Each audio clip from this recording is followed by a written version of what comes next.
Assalamualaikum warahmatullahi wabarakatuh. Berjumpa kembali bersama Ibu Laila Latifah pada mata pelajaran kimia masih membahas tentang laju reaksi. Namun pada kesempatan kali ini kita akan belajar mengenai teori tumbukan. Maka dari itu, sebelum kita memulai pembelajaran hari ini, mari kita mengucapkan basmalah bersama-sama. Bismillahirrahmanirrahim.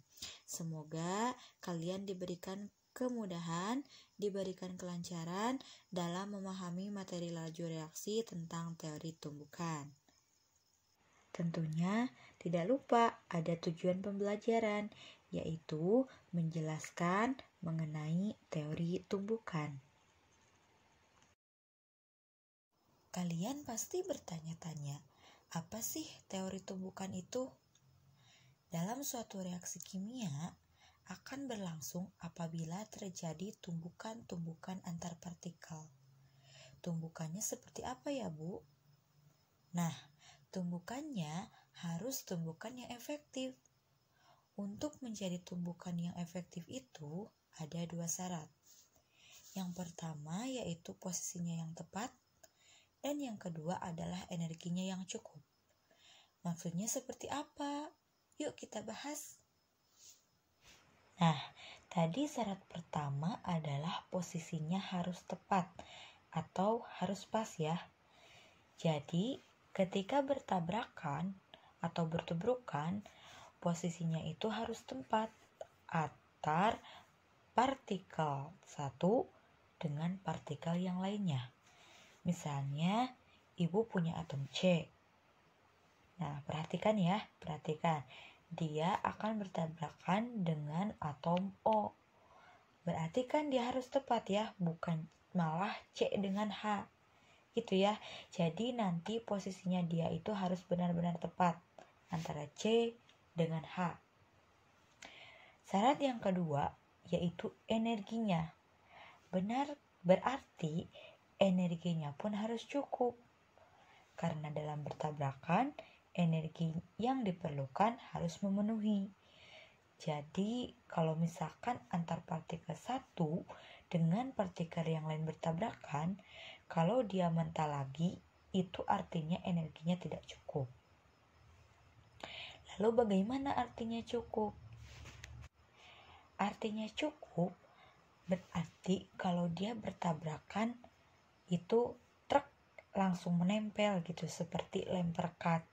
Artinya mereka mempunyai energi untuk saling menempel. Gitu ya. Nah, jadi nanti kalau energinya cukup dan posisinya yang tepat, maka dia akan membentuk suatu senyawa baru.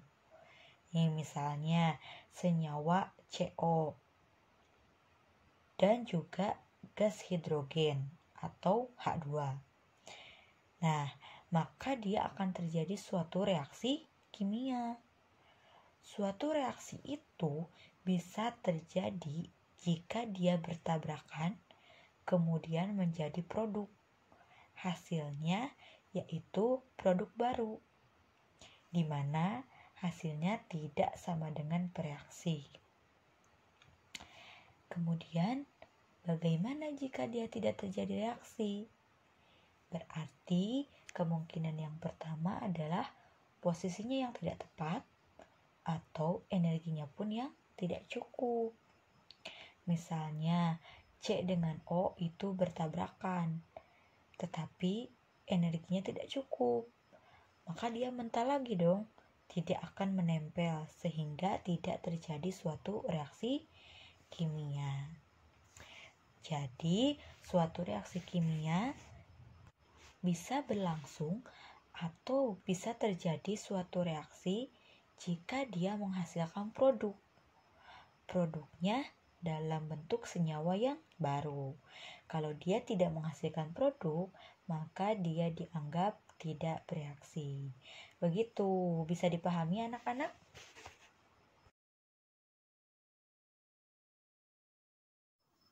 Kalau kita gambarkan dalam grafik energi, ini bentuknya ada dua.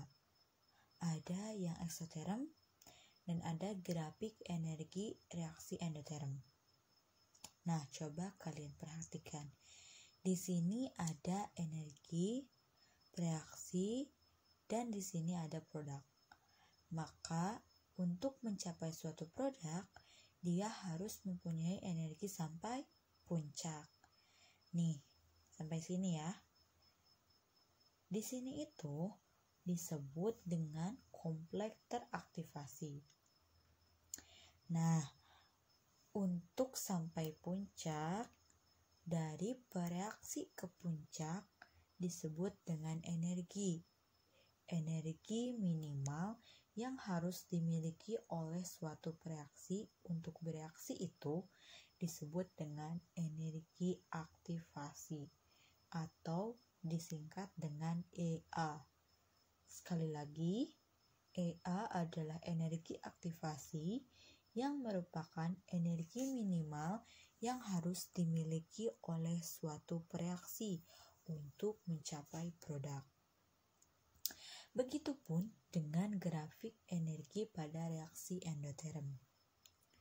Sehingga ketika EA semakin tinggi, maka dia akan semakin sulit bereaksi.